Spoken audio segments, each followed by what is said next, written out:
Hello there, you're watching and listening to another Scoutcast on www.fantasyfootballscout.co.uk. My name is Mark. My name's Johnson. My name's Andy. Good evening, gentlemen. We are missing Granville. He's been tied up in a political meeting, I believe. Another Trump disaster, I expect. Yeah. Don't worry. I've just flagged him, so that's all right. So yeah, good. So 35% down. So unfortunately, no one's going to get any price rises on Granville. I think you should be red flagged, to be honest. We're going to talk about flags tonight also, but also Andy, are you with us? Is that Andy? Yeah, I've been talking about it today. I just said I'd bring a friend along tonight, the top scoring striker from game week 11. Yeah, you're celebrating your massive haul at last. We talked about Ibrahimovic getting a brace. He's got one. There you go, and it's a fitting celebration from Andy there. Yeah, well, I was very chuffed with that. I was waiting to bring this out for a hat trick, but I think I could be waiting until next season for that. So I thought brace will do for that. Yeah, you can probably retire it as well. Where did you get that from? So these are available on eBay, are they, or something? I don't know if am I allowed to promote where I got it from. I got it from Amazon.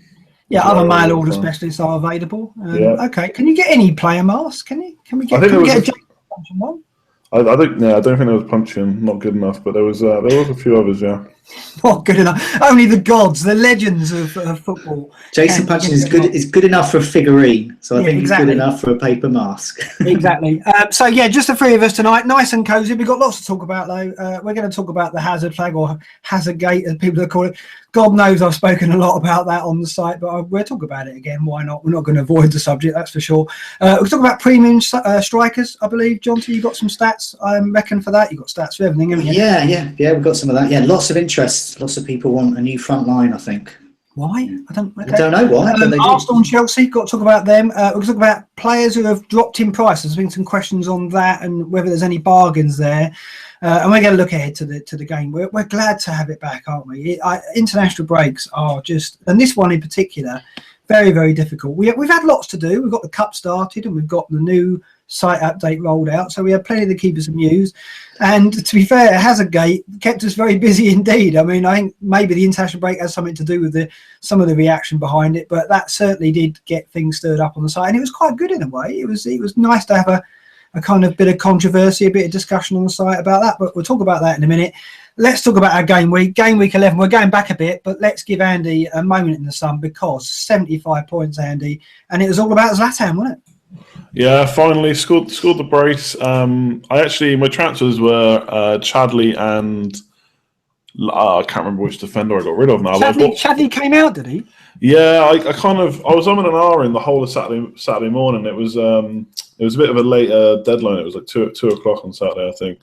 And in the end, it was like 1:55. I've just got to do something, so I got rid of Chadley for Allen, which I regretted almost straight away, and I'm regretting it now. But I got Alonso in, so he's in there for the long term, and straight away with the goal and the clean sheet. So that was really good. So Ibra wasn't your captain, was he, Andy? No, I captained Maguire for the home game against Middlesbrough. Was always going to captain, not going to captain Ibra after what happened before. But the other two really good was the Firmino and Coutinho show.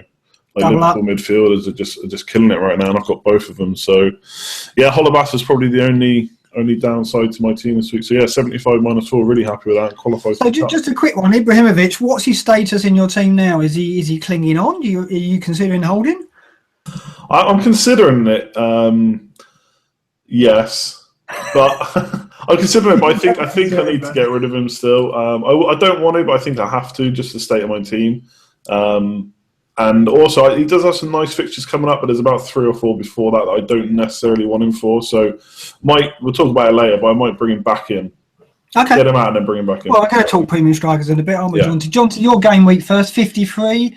Bit of a meh, same as mine, really. Well, you say meh, but I mean, I know what meh really is. This is not meh. That is true. Those that haven't been tuning in during October, I had 3 disastrous game weeks in a row that completely derailed my season. I've just been trying to catch up since. So I had a good week the week before. 53 is just one above average. You'll take that, won't you? I'll take that.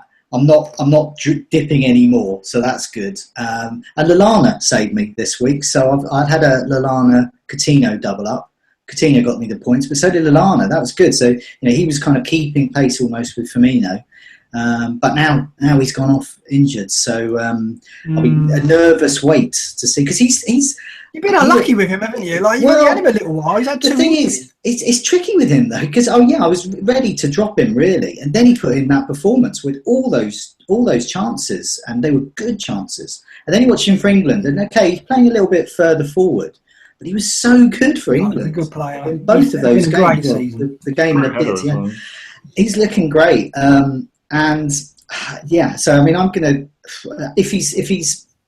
if he's okay to play, or even a slight down, I'm going to hang on to him, because I think he's not going to do as well as Firmino, but I think he's worth keeping. It's that price difference is quite handy, I think. Okay, so at the moment you've got Coutinho and Lallana. And Lallana, yeah. Okay, you're content with that. Well, do I talk about our transfer? I'll talk about our transfers in a minute, because we took some points hits, didn't we? I believe. I mean, you made your transfer, Sadie. Just briefly, my game week was a bit of a mare. 51 points. Almost bang on average. I mean, nothing to speak of really. It's one of those weeks where you kind of have to have these, I think, like weeks where you take a few steps back to take a few forward. It just didn't happen. I captained Aguero as well. Didn't really do much. I could have gone Firmino. I was looking at it, was tempted, but one of those things. When you got Aguero playing off the back of 2 goals at West Brom, you're going to back him. And it might be the case this weekend as well when he's going to Palace. So I'll take that. Holobas off the bench, got me -2, so no bench luck this week, John T, for me. But you're famous for this. Granville had a terrible game. You shouldn't talk ill of him because he's not here. But you're level on points of him now. Is this true? He got 43, but he took a hit, so he got 39, and that's dragged him down to my sorry level. Wow. So yeah, well, I feel a bit of camaraderie there now. So it's up to both of us to get out of that. Really, we've both got quite different teams, so we're going to do it in different ways. But hopefully, both of us will get back up the rankings. No, absolutely, yeah. It's Trench humour will kick in, and you'll get out of it, I'm sure. Okay, so let's talk about our transfers, because we've both taken hits, haven't we? I've taken. I haven't taken a hit. You haven't taken it. You had 2 free transfers, did you as well? No, I just had 1 transfer. Okay, so you've got Hazard in. I took Sanchez out for Hazard at 7:34 on Saturday, minutes after the final whistle of the Chelsea game. Yeah. It's one of those moments. I did it before. I did it last season when I saw Vardy. I can't remember the game. Yeah. And you just see someone play and you think, there's no way I'm going without this player. And I took Sanchez out. So at that stage, Sanchez wasn't flagged as injured or anything like that. I did it because I thought I'm going to save 1.5 million or so. Plus I'm getting in another good player. And from game week, I'm getting in early as well, because I haven't got a good team value, but it's getting better.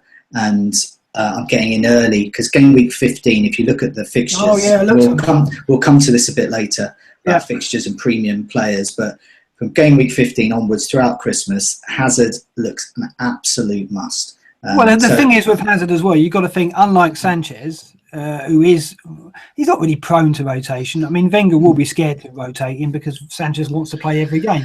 But I don't think Hazard's a candidate for rotation. But they haven't got Europe in January, so I don't think. I mean, some people. I mean, I think the people that took Sanchez out when they thought Sanchez was injured, I can see why they might be a bit, regretting that move. But I did it from the full knowledge that I'm swapping those players, and it's a cost thing really.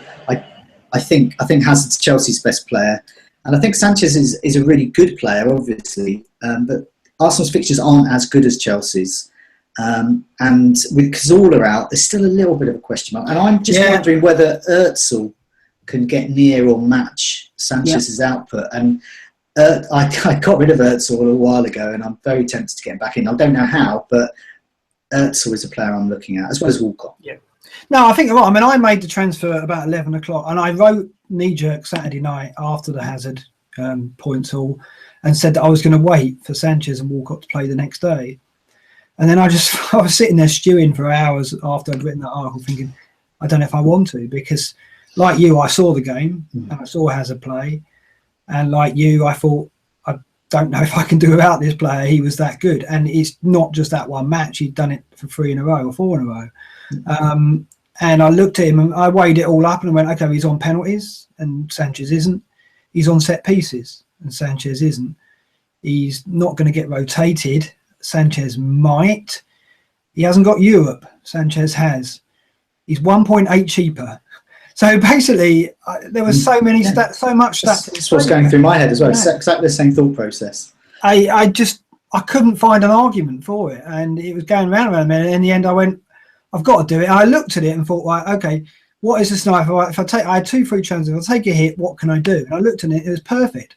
Because I wanted Coutinho, I needed to get rid of Sterling because he was going down, because he was a no-show, which I was really upset about because I really expected him to play and do well. Didn't make any sense because he got subbed against Barcelona with 20 minutes to go, then didn't play. Anyway, another story. Thanks for that, Pep. Well done.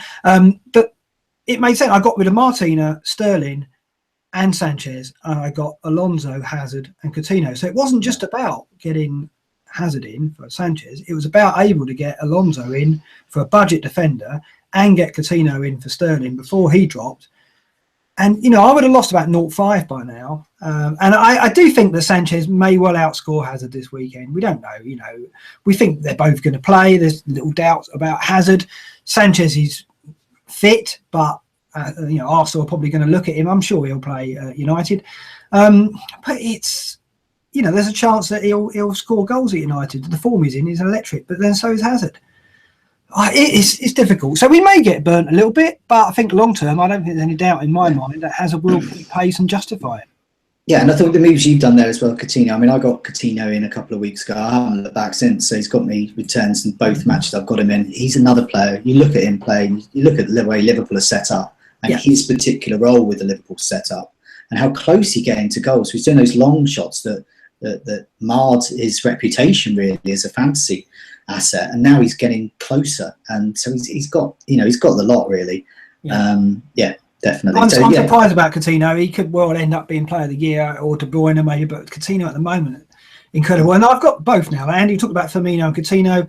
That's what I've got. That feels nice to have those two with Liverpool's fixtures.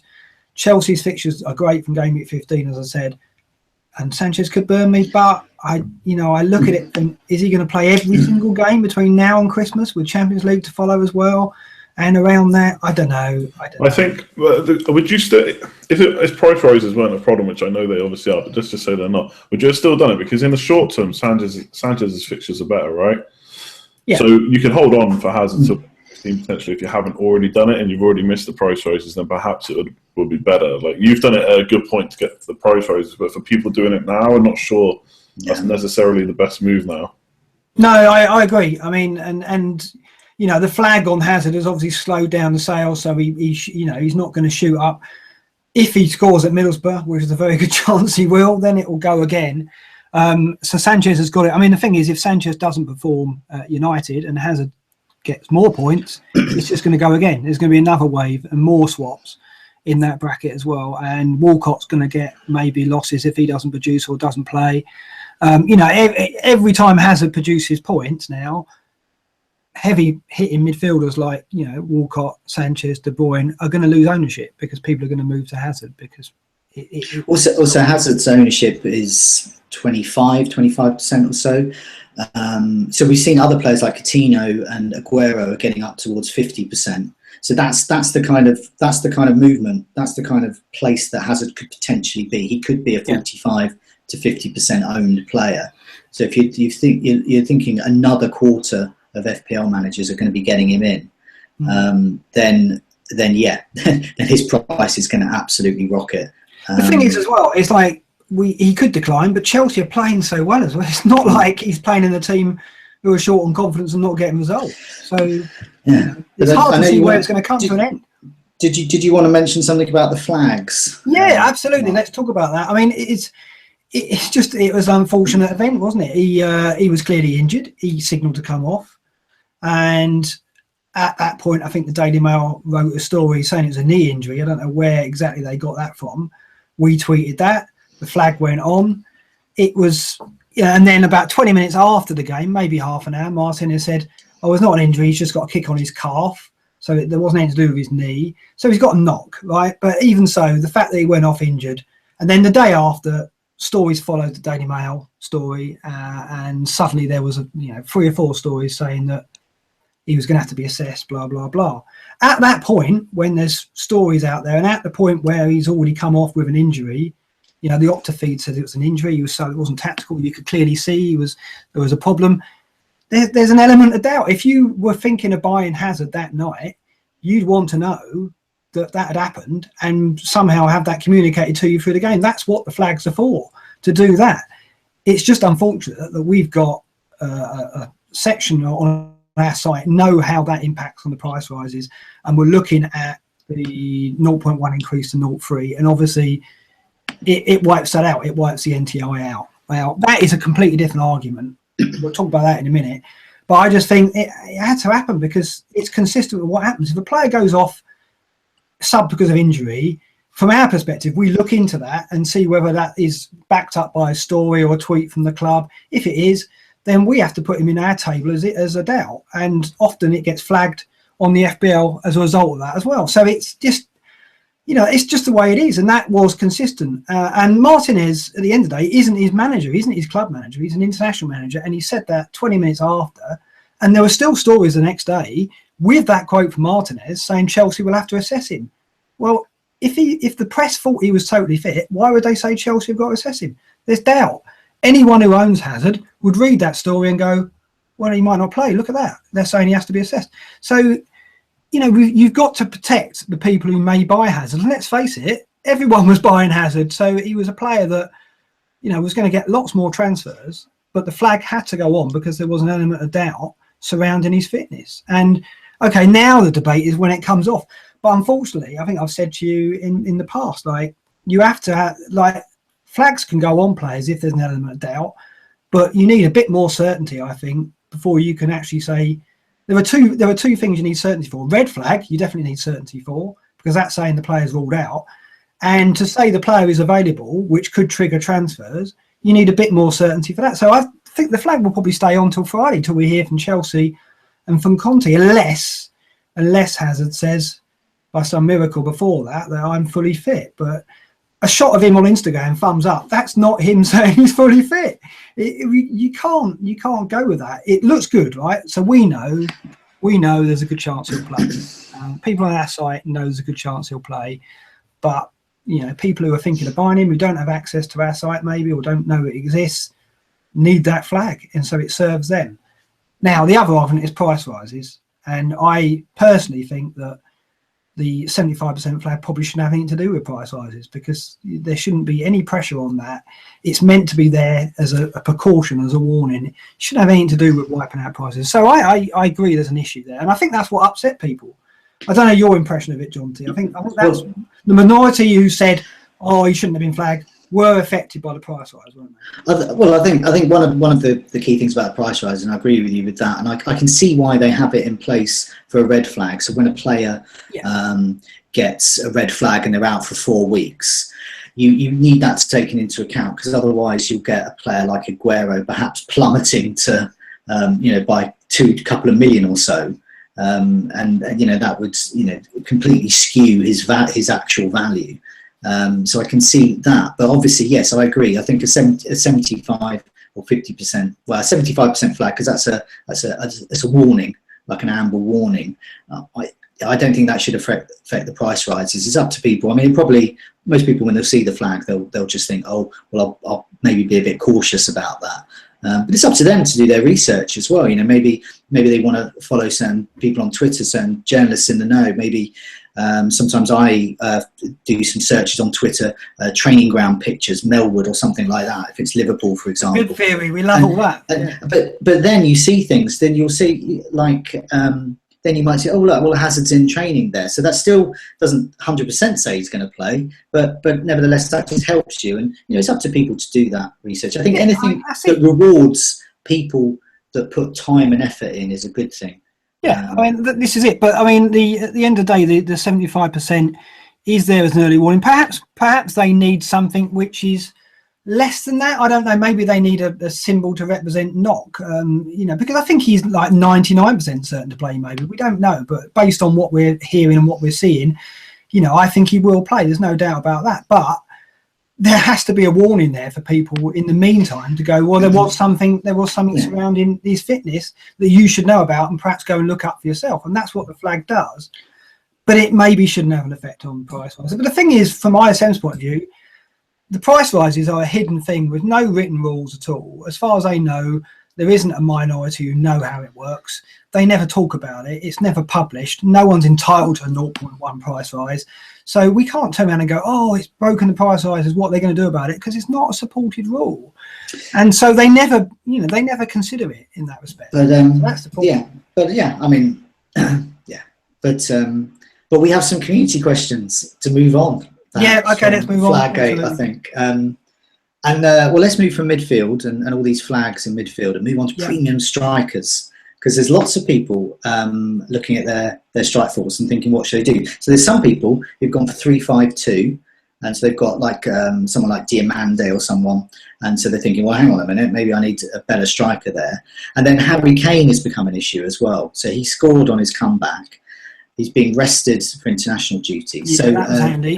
Dadaeus one asked, with Kane coming back so soon, is it time to focus on a strong front three? And Badge Villa reminds us about some of the others as well. He calls them the double-figured quartet of Costa, Aguero, Kane, and Lukaku. So we have 4 excellent. So it's interesting we're putting Kane straight prospects back in that bracket. Andy, I'm coming to you on this because you got Zlatan, so it's an easy, are you thinking about it? Because he's a massive differential, this guy now, isn't he?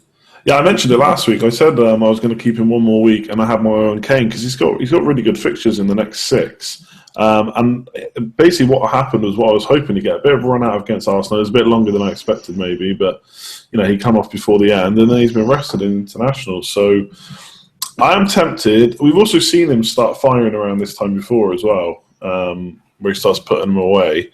Obviously, he's on penalties and stuff. So I'm really tempted. It's possibly a little bit of a risk because he's just come back.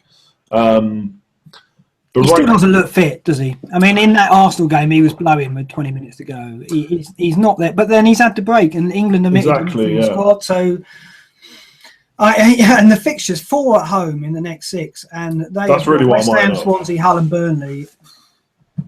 It's there, isn't it? You can see yourself, if you don't go through it, regretting it in 4 or 5 weeks' time, going, "Oh, it was so obvious." That's the thing. But the other option is Costa, of course, and he's becoming super frustrating because the yellow card is putting me off, and it just doesn't look like he's going to get it. And I got a feeling I'm going to be not getting him up until Christmas or just into the new year. And he's just never going to pick up that yellow card, and I'm going to miss out on so many points, especially with game week 15 fixtures. I thought he'd only gone 6 games without a booking in the Premier League. Turns out he has gone 10 matches without a booking. So he's got a long way to go before he beats his personal best. I thought he was already there, to be honest. But they've got Spurs game week 13. That's the next hotspot. You've got to think Spurs have got an axe to grind, haven't they, with Chelsea? So you've got to think that will be the next time he's likely to get booked. I can't see him getting booked at Borough. I think that's quite moderate. He should be all right. But Spurs and City after that. Would he make it? I mean, he's got a long way to go before he gets that booking. And the thing is with Costa, my theory is when he gets the red flag, he will get sold, because at that point, people will either go to 3-5-2, or if Kane is firing, they'll make the move then. So I think Costa could slide quite quickly once he gets that flag. But then he's scoring every week, so he's doing his side of the bargain, that's for sure. So you're considering it still. You're wavering, are you? I'm wavering a bit, like I said at the start of the show. Ibra has, West Ham at home after Arsenal, and then 4. I did have them written down. I can't find them now. It's like Palace away, West Brom away, and then Sunderland at home, and another pretty good fixture at home, I think. But that's kind of like game week 16 onwards. So I don't know if I want to keep him that long. Yeah, I really want to go. Harry Kane, I think, is the one for me. If I bring something like that in, I'm looking at Lukaku as well, because that would make it easier to bring in Hazard. It would mean I could do it in 1 less hit. But I just worry about, he's only had 4 shots on target in the last 4 games, and after Swansea, the fixtures really start to tighten up a bit. Tough, so yeah. I know people are already kind of mentioning it. Owners are already mentioning the potential to get rid. So I don't know if it's a good time for me to bring him in. So I'm a bit worried about him. So yeah, Harry Kane. Yeah, he was in decline. His ownership was going down, and the fixtures are tough. After Swansea, the next home games are United, Arsenal, Liverpool. But Lukaku, the thing is with him, he can score against those teams, and you can never predict where his goals are going to come in fixture-wise. That's the trouble in the past, anyway. difficult. John, to your views on this. I mean, are you tempted by 3-5-2? Did you look at that? I have looked at it, and I wasn't really, just because I think there's still good value in the kind of 6-5-7 strikers, Defoe, Benteke, Charlie Austin, who we mentioned last time on the Scoutcast as a really good option there. I mean, one of our posters, Num, I was going to mention this. This is a good one. I think he's really nailed this because he's taking it beyond strikers and he's just saying premium players, really. So he's realistically, most FPL managers are only going to about to afford 5 of the following 7: Sanchez, Hazard, Coutinho, Firmino, Lukaku, Costa, and Aguero. Is just checking that is 7. So there's 7 players there. Realistically, you can't have all 7. We'd love to have all 7, but you obviously can't have all 7. So you have to make some decisions there. So I had a little look at that. So he's saying, which 5 would you go for? So this isn't which 5 I think are best. It's which 5 I can actually realistically get in. And leave you money to do things and leave me money elsewhere. to do other stuff. So I've got Aguero, Hazard, Coutinho, and Lukaku. I've got 4. I could get Firmino in for Lallana. So I've got 5 there. Would I like to have Sanchez instead of Firmino? Yes, I can't afford it. Would I like to have perhaps Costa as well in there instead of my 3rd striker? Yes, but I can't afford it. Yeah, you're absolutely bang on. And the 5 that you've picked are the 5 I've got. I've gone. Well, I can't afford Sanchez and I can't get Costa.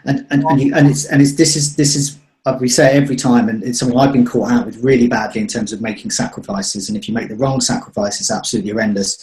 So people who got rid of Hazard, I mean, I was one of them a while ago, and lots of people. Hazard scored 49 points in the last 4 or 5 fixtures. So that's what you're losing out on. If you get it wrong, like we've got rid of Sanchez. We get it wrong, it's game over. So I was having a look at that. So there's two ways of looking, like who do you get? So form and fixtures, these are classic. So I was looking at fixtures from now right up until game week 20. And I think Chelsea have the best. So I think Hazard and Costa are good. Perhaps one of them is a good one to get because they've got Middlesbrough and then they've got a couple of tricky ones. Then West Brom, Sunderland, Crystal Palace, Bournemouth, Stoke. Wow. So I think they're really good. I think Arsenal are good as well. A little bit patchier, but they've got West Ham, Stoke, West Brom, Crystal Palace. And then they've got Bournemouth away at game week 20 as well. So they've got some really nice Christmas fixtures there. So that's why I look at that. And I'm looking at Walcott, Özil perhaps as a kind of a Sanchez. And then I think Liverpool are great as well.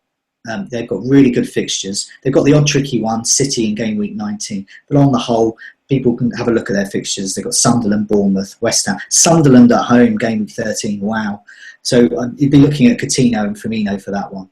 And then Manchester United, pretty bad at the moment, but come to game week 16 to 20, absolutely great. So Ibra suddenly comes back into the equation again. And then we go down that list. And then to a lesser extent, City. I think Aguero, I like having Aguero. So, but then Everton's fixtures are not great. We've mentioned that before. I think Lukaku is actually dispensable. So I could be looking at getting rid of Lukaku. And then Tottenham as well, it's patchy. Their home matches are fantastic. And I think Kane could do really well. Swansea at home, game week 14. Hull at home, game week 18. Burnley at home, game week 17. Yeah. Watford away, game week 19 looks good as well. Yeah. Tottenham have the potential there. And then, so who are we looking at? Form? Well, we don't know Kane's form at the moment. He's knackered at the moment, so we hopefully do well.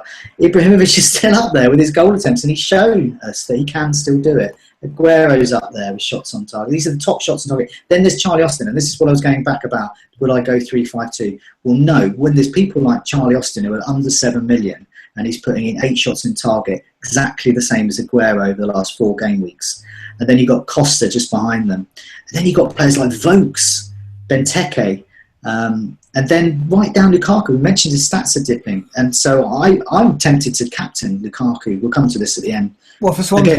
Against Swansea. Oh, yeah. But afterwards, it's Southampton away, Manchester United at home, Watford, and then Arsenal, Liverpool at home. Lukaku. That's not great. I mean... The problem I've got with him, if I thought his price was going to drop through the floor, I might consider getting rid of him. But I bought him cheap, got him early on. And the thing is, I've said this before, he can score any type of goal. So his penalties, free kicks even. He can score 25-yarders. He can score for 2 yards. He can score off a tiny graze off his shoelace from a Balassi cross. All kinds of goals he can get, headers as well. And I just think no matter who he's playing, he's always got a goal on him somewhere. So I don't know whether that consistency will come to an end regardless of fixture. We'll see. I mean, but I know what you're saying. His fixtures make him look vulnerable. But also price. He's 9.8 now. Yeah. If I sold him, I'd get 9.6. I think with his upcoming fixtures, I think he's going to have a few iffy games. And he's not going to be scoring every game, I don't think. And I think his price will come down a bit. And then chances are it will come down to what I sold him for. But as I said, I mean, that's going to be the sacrifice I make. It's going to be, will it be right? Will it be wrong? It is. I think Lukaku is the next tough decision to make. But I think the Costa flag could save him, because if Costa gets red flagged in the next 2 or 3 weeks, Lukaku may even get bought by people getting rid of Costa. So there's lots of kind of configurations here, but Lukaku is the one in danger of being the next. But also you've got to factor in someone like, so I don't own Charlie Austin, and there's lots of people do, lots of people don't. But I'd be thinking, well, should I be getting Charlie Austin in for Lukaku, having $3 extra million? And then I'll be looking at someone like I've got Nathan Redmond, and I'll be thinking, well, hang on a minute, with the money I've got in the bank plus that, suddenly that's Özil or Firmino. So suddenly it's an extra premium midfielder. So that's the maverick stuff you're talking about. I'd like to see you do it, but Lukaku to Austin, I don't think it doesn't. To me, doesn't sound that maverick. When I look at Everton's fixtures and Austin's form, Austin is better than Lukaku. That's fact according to form. Austin's underpriced, isn't he, right now? Like, he's a really good price. So, and their fixtures are pretty good as well after this game week. Yeah, exactly. After this game week, that's what it is. So after this game week, I'm going to be looking at perhaps Austin's Lukaku, and then maybe a hit, because I'm going to be without Arsenal coverage, and that makes me nervous.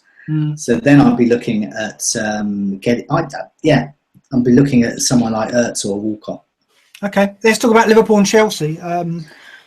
Talk about them doubling up on them. Yeah, well, this is Mince and Tatties, one of our regulars, asks, with Chelsea and Liverpool banging in the goals for fun, are managers, fantasy managers, doubling or even tripling up on both of these, and then losing Arsenal Man City cover? So he's put with the exception of Aguero in, but once again it comes back down to sacrifices. Well, I mean, I did a little chart about midfielders' form and all. Yeah, I mean, it basically says, it's top 3, isn't it? It's the top 3. The top 3 in terms of shots on target and all sorts of other great stats, including goals. Hazard, Firmino, Coutinho.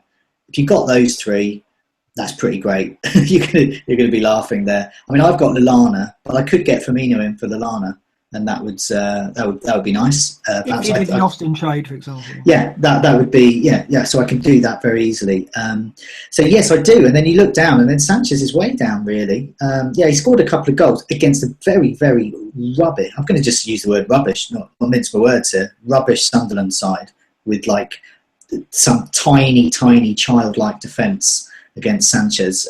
So he scored 2 goals against them. We do, but his shots on target are much below all those others that we've mentioned there, and he costs much more. And then you've got Walcott. Walcott's much better, form-wise, is better than Sanchez. Yeah, he is outperforming him stats-wise, and also it was up until the Sunderland game, which Walcott missed. I don't want people to get, because people will come back and say, John, do you think Sanchez is rubbish? But no, I don't think he's rubbish at all. I just think on current form... He definitely said that, Andy. Firmino, on current form, Firmino and Coutinho are better. In current fixtures, Firmino and Coutinho are better. And then everyone's saying, oh, wow, Arsenal playing Bournemouth. Yeah, that is a good fixture. Liverpool at home to Sunderland. That doesn't get more massive gold pie than that. Yeah, and Coutinho and Firmino are on for the 90 minutes. Yeah. Whereas you look at Walcott and Sanchez, and when the clock hits 70 minutes, Walcott's coming off sometimes, or a lot of the time.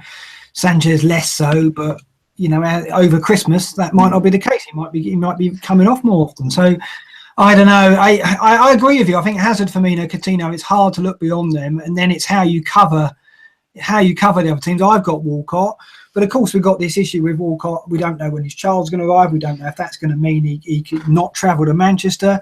I know that's a question coming up later. So, that's only going to be 1 week, though. I still think Walcott over the season at 7.5 is a great option. Yeah, I'm happy with that. I think he'll miss games. I think he'll get rotated. But 7.5, I can take that because he can come on in 10 minutes and get a goal. And he's done it before. So I still think Walcott's all right, but like you, I'm keeping an eye on Ozil. Andy, you like Walcott too? Yeah, I had him in. I decided not to go for Sanchez, and it's a bit like Johnny said. It's not because I don't think he's a good player and that he's not and that he's going to score points or not score points or whatever. I think he'll do well, but he's over 11 million, so it's just a lot of money. And you speak about like Coutinho. I don't like to use this word because it'll jinx him, but I think Coutinho might be the most essential player right now in FPL. Given his price, I think I saw a stat the other day, scoring or assisting every 75 minutes, which is just crazy. Like, that's quicker than Aguero has done over his in his good patches. So I think Coutinho is essential right now. And Sanchez, it's just too much money. If Walcott starts against United, then I think we could be looking at him carrying on being nailed, and I think at 7.6 or whatever he is now, that's super value as well. But the other thing with Sanchez is Giroud is there. I think Giroud's going to start against United. Yeah, I have a feeling he might too. I think they're going to need him at set pieces. So that's if Sanchez then gets moved out wide, then suddenly that side of the appeal from Sanchez is going to go. And I think we will in the next 6 or 7 games. Sanchez will be moved out wide for a couple of them, I think. Because Giroud's got to get some starts over Christmas. Surely that's going to happen. But you got to think it's going to be Iwobi probably that's going to miss out, right? So Sanchez will go back to the wing, and maybe then he won't be as effective. We'll have to wait and see. But Walcott could still keep his place. So if Walcott starts against Man United, then straight away I want to figure a way to get him back in my team because the fixtures are pretty good. He's a great price. I think he's a good option for midfield. Even with the sleepless nights and the baby. I know FPL Virgin's got a lot of questions on this, John, hasn't he?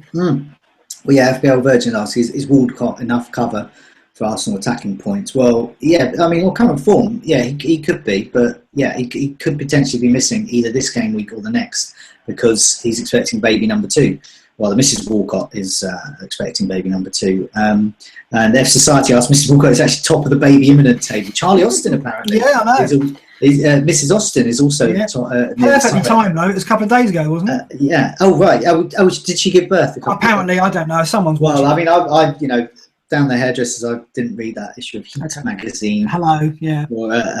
So there's lots of concern there. And FPL Virgin asks, do those who sold Sanchez plan to get him in if he finds his form again? Well, that's tricky. Once again, sacrifices. It's tricky because we know that he can really deliver. He can really hammer it, and I hate that. The thing is, though, I think De Bruyne's in the same bracket. He's a very similar player in that his potential. He can get 15, maybe even 20 points in a game. And I've gone without him all this time because I've had to go for Aguero, so I have to sacrifice De Bruyne. I think it's a similar decision with Hazard, and I just hope Walcott covers it a bit. I think that's what I've got to do. I mean, I think what's finding Özil intrigues me more. I got him in back in game week 4, I think, and then got rid of him a little while after that. And he wasn't really performing, but I think in recent games he has.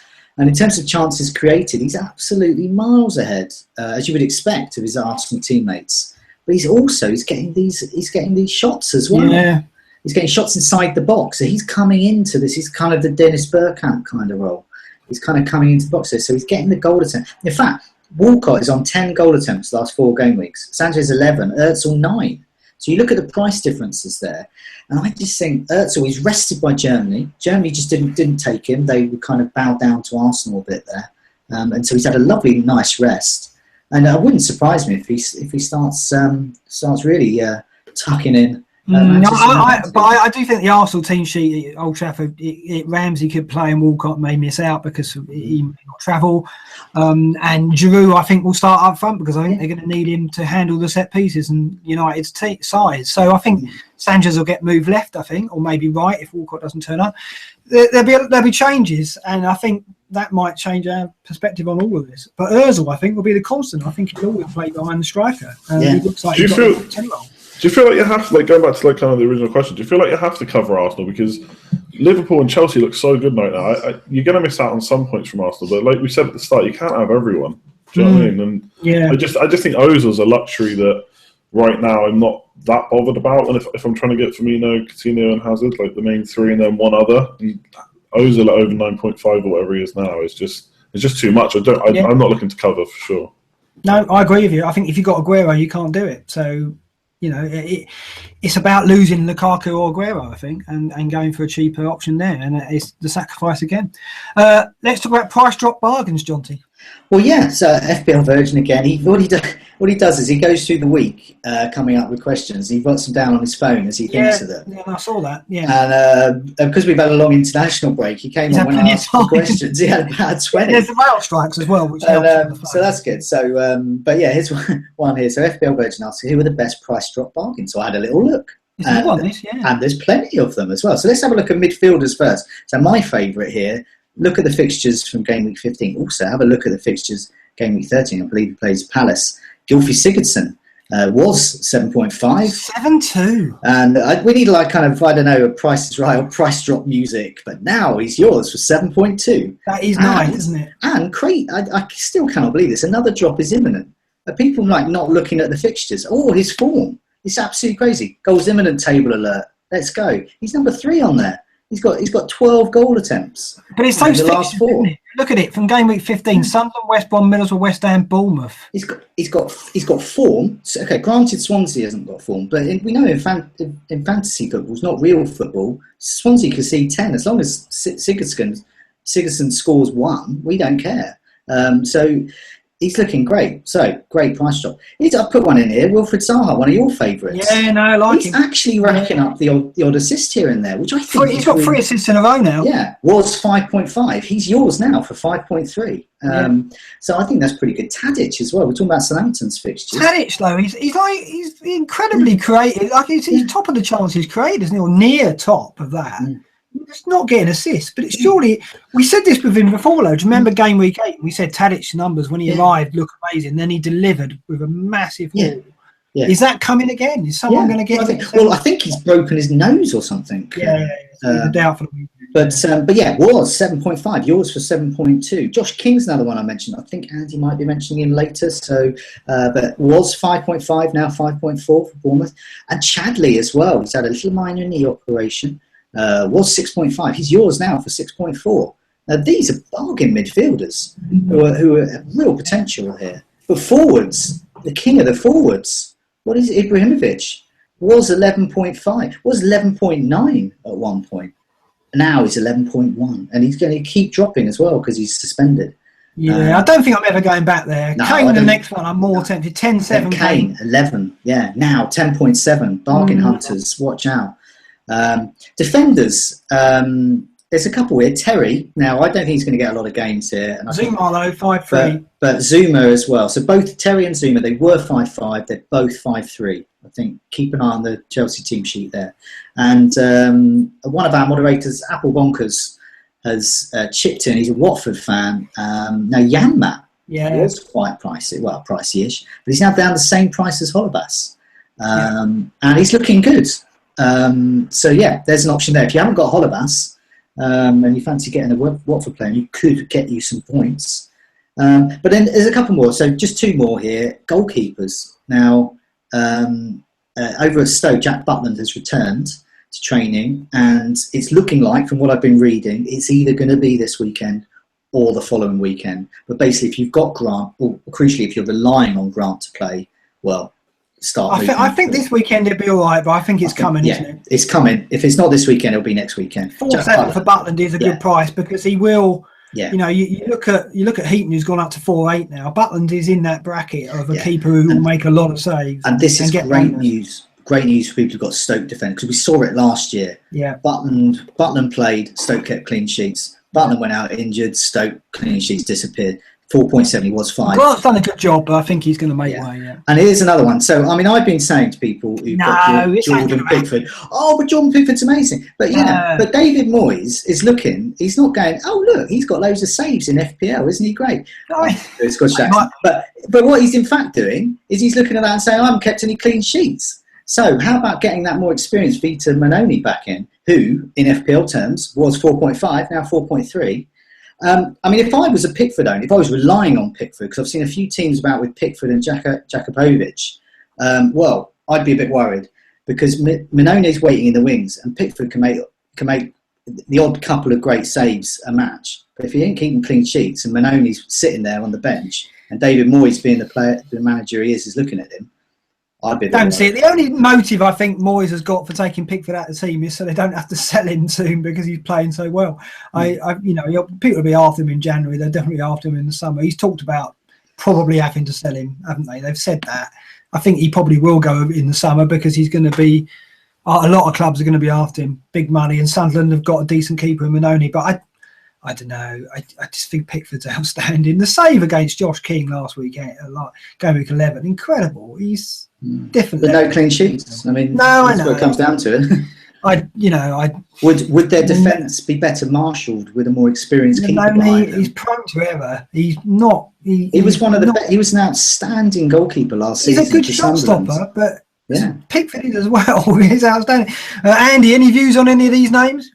Yeah, Chamberlain is the one that stands out for me. I'm really regretting getting rid. I just think the next 5 fixtures are Burnley at home, Hull away, Watford at home, Chelsea away, which is obviously a bad one, and then Swansea at home. And he's on penalties. And yes, I don't expect West Brom to score many goals every game, but he has 75% involvement when he's on the pitch. So if they're going to score, he's probably going to be involved one way or another, assist or goal. So I think for 6.4, he's the 4th midfielder that I'm looking at. And unfortunately, I've kind of backed myself into a corner now with Alan. But if I had the money ready to go, he'd definitely be one I'm looking at.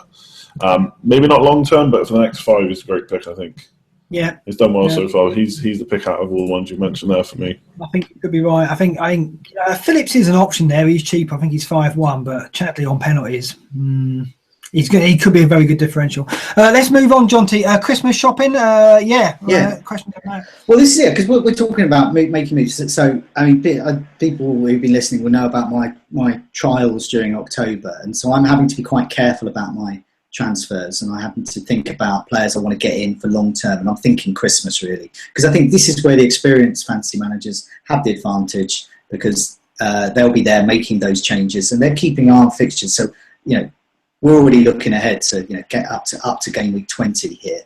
And so Hurricane Gilbert asks, how should we plan our teams for the upcoming Christmas period? And Ambu asks, is it essential to have 15 regulars, especially with, now this is a good point, Amat and Kingsley both have 10% ownership, and Amat in particular has completely lost his place. So I'm basically, as an Amat owner, I have 14 players. I do not have 15. This week, I don't have much choice on my bench with Holobas.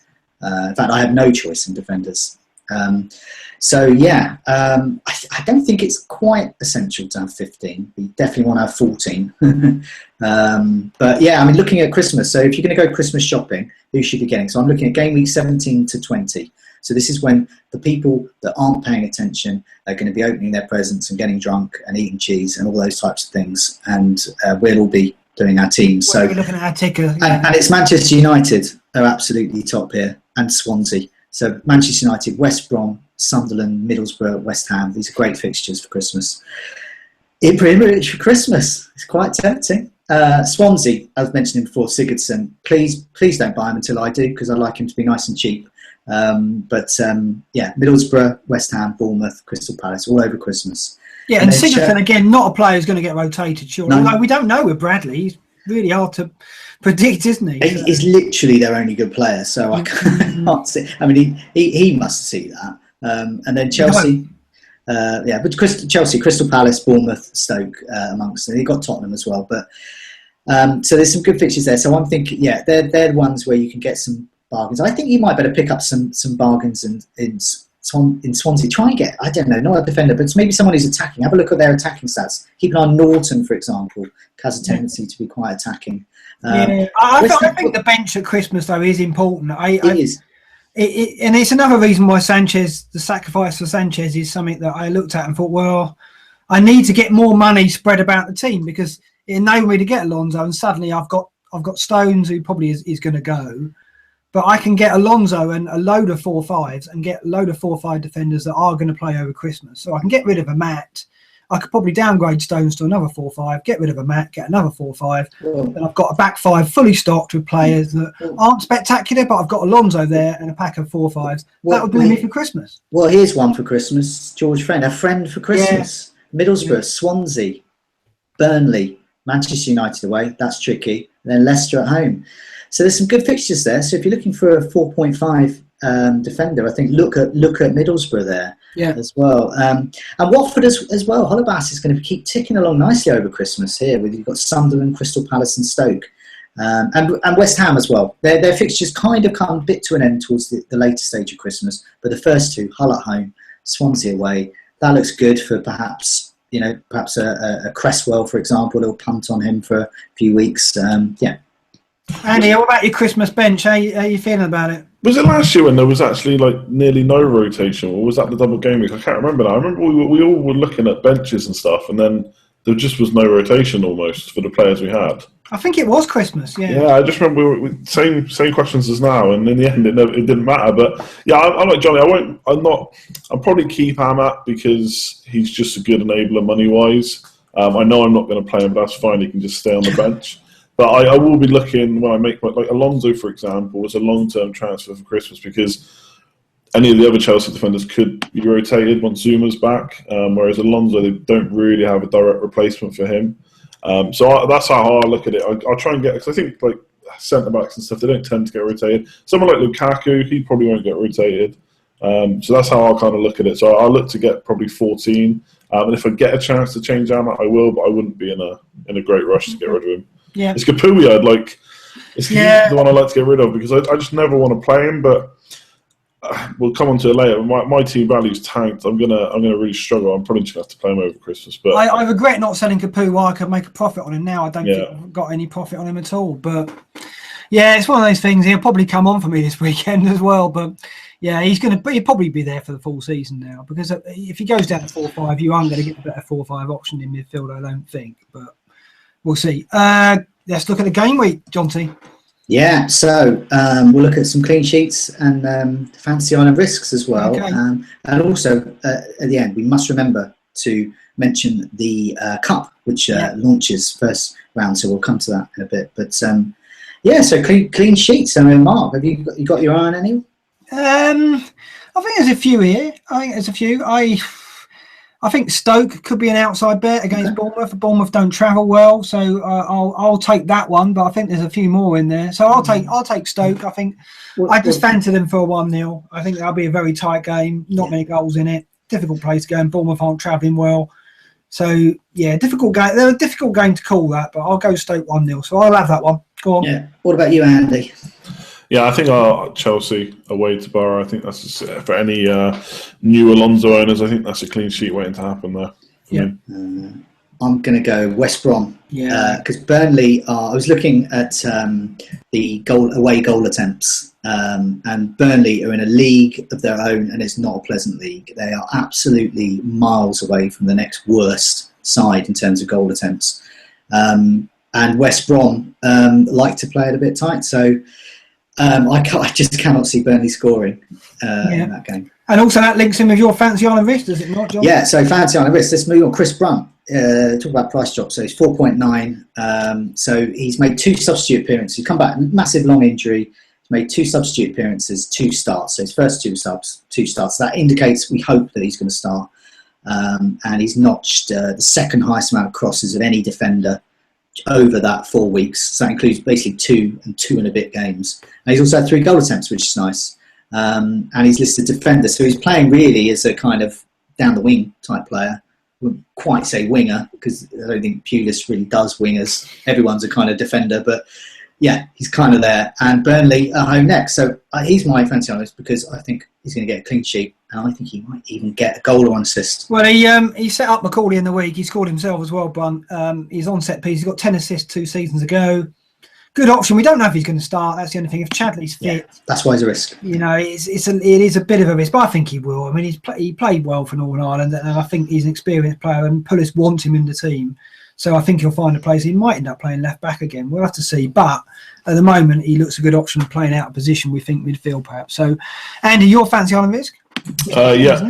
Yeah, Josh King. Yeah, hopefully Stoke won't keep a clean sheet. So I looked at his stats. Last 2 game weeks, 7 goal attempts, 6 shots inside the box, and 17 penalty area touches. So in the last 2 game weeks, he's right up there for midfielders. I think he was 3rd or 4th on my list out of all of them. So him good Stoke. Yeah, I think he played up front in Wilson's absence, didn't he? So we don't know if Callum Wilson's going to come back against Stoke. We'll have to see. I think Stoke is where he suffered the injury last year, if I remember rightly.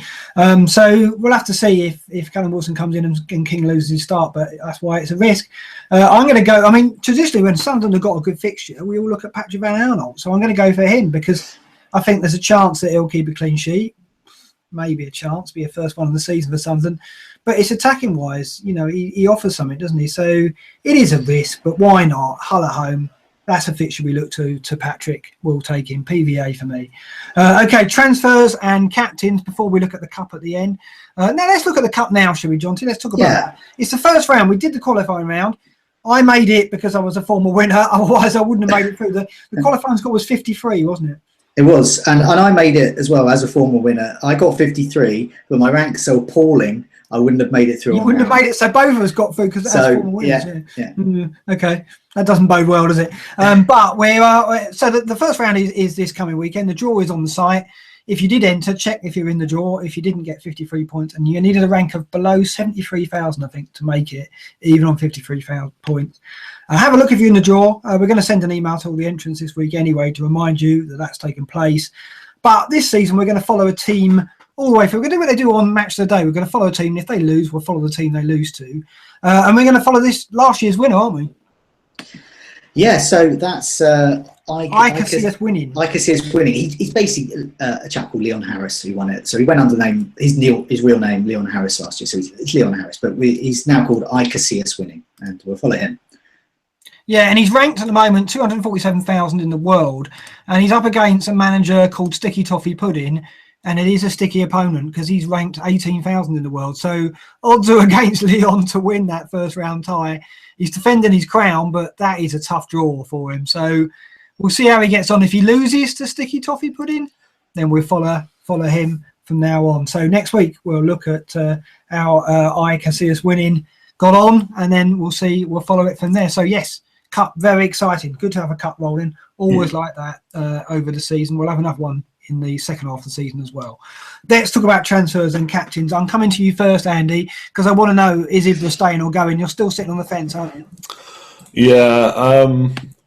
So the likelihood is that Sterling's going to go, even though he's almost certain to play this game against a poor Palace side. But he's looking to go for Hazard, so I need a way to fund that. So it's either Ibra to Lukaku or Mustafi to like a West Brom defender.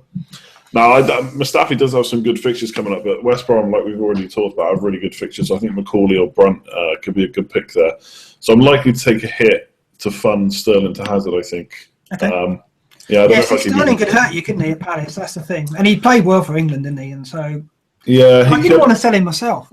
Yeah, and I've already missed the price rises now, so it's a bit easier to keep him. But the chances are that Hazard's going to go up, and he may drop again before the week. So we'll see. But I'm also looking at maybe a -8, so doing the West Brom and the Hazard transfer anyway, and then still getting rid of Ibra for Kane. There's another option, so I'm looking at that too. But I'd also like some money to upgrade Allen, so my head's all over the place right now, really.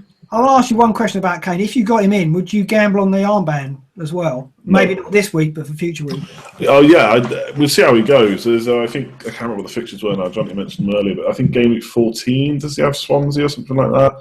So there's a couple over Christmas or in December that I would look at it, but not straight away. I'd want to see how he's performing first. Like this week, my captain will be surprise on Aguero. Right. I think he's scored 3 braces he's actually scored more braces than he scored actual just single goals in games this year, and they've all come away from home. Yeah, and Palace haven't kept a clean sheet, so yeah, it has to be Aguero for me. And he flew back. He's flying back rather too, but he didn't play. He didn't play the second game, so well rested. Yeah, fairly rested. And I don't know what the food's like on the plane back, but yeah, he should be fairly rested. I don't think he's going to be an economy Jonty, is he? So I think he should have. No, I'll be honest. Big full post to bed. Yeah. A chartered flight like Firmino and Coutinho. Is he? No, maybe he's not. But anyway, your captain and your transfers, Jonty. You've already done your transfers, haven't you? Well, I've done Sanchez to Hazard. Yeah, and well, I've got Lallana.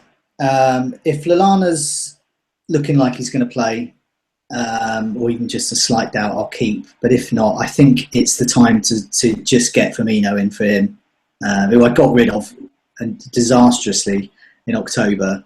But I think that's a move there. I mean, I'm thinking ahead. All of the things we've been talking about on the show, I'm taking into I want to get a player in that I want to keep. So it'll either be Walcott potentially, but Sigurdsson, even though he's got a terrible fixture, he's a player I want to get. It's a transfer I want to make at some point. So if Lallana's not playing, I might as well do that and spend a hit to do that. In terms of captaincy, it's a straight shootout between Lukaku and Aguero. I think they're both absolute standout picks this week. They both got the form at home.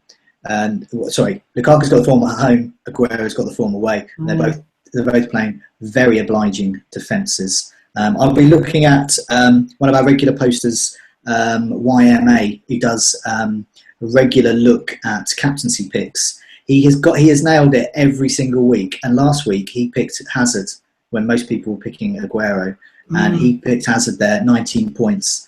So his article will be coming out tomorrow. Be paying a close attention to that, seeing who that's got in there. I suspect it'll either be one of those two. Yeah, I mean, I've done my transfers. I've always spent 4 points, so hopefully I don't suffer losses on the back of that as well. But captaincy, Aguero's a safe option, but I've got Lukaku and I've also got Defoe, who's very tempting for a massive differential, but I don't think I'm brave enough. And Lukaku, I don't know if I trust still don't trust, even against the Swansea defence. I don't. So I probably will stick with Aguero, sadly. That's what happens. If you've got Aguero in the team, it's too easy to fall back on that, and it's too risky not to sometimes. And I think, those away goals we talked about, deciding factor. Excellent stuff. It's a shame that Granville didn't make it. We've got FanDuel at the weekend, of course. Jonty, we're back doing that. The FanDuel Cup draw. We're all in that this week. Let's see if we'll get through that safely. Very lucky to be in the draw, Jonty, so I don't fancy our chances. And I'm on -4 already, so it's not a good start. So, I think I'm in trouble. But hopefully, decent game week after break. We miss it. The international breaks are torturous, but we're back, and it's good to be back. Thank you for listening. Thank you for joining us, Andy, and Jonty, for the questions and the community queries. And we'll be back next week. It's a good night for me. Good night from me. Good night from me. Good night, all.